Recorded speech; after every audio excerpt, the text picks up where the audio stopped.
Hi, welcome to the Plug-in Duo. My name is Julio. On this quick video, we're going to be showing how to reset the maintenance minder on your Volkswagen Golf, eGolf, and several other Volkswagens. So let's get to it. Okay, so what we need to do is with the ignition off, you press and hold this button with the 2 zeros and then press the ignition. Once that comes on, we let it go and we press it once more, and that's how we clear it. So let's do it.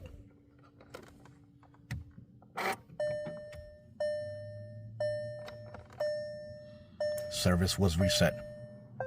Now we're going to cycle it off. Now, just to check, we're going to start the car once more.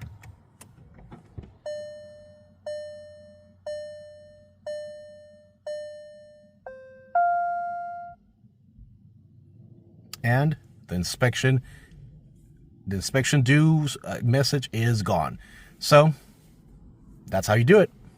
So another way of checking to make sure that your maintenance minder turned off is also on the screen of your infotainment. So this is how you do it.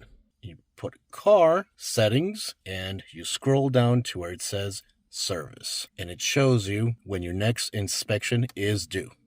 Well, thanks for watching. If you find this video helpful, be sure to give it a thumbs up and consider subscribing. I will see you guys on the next video. Bye now.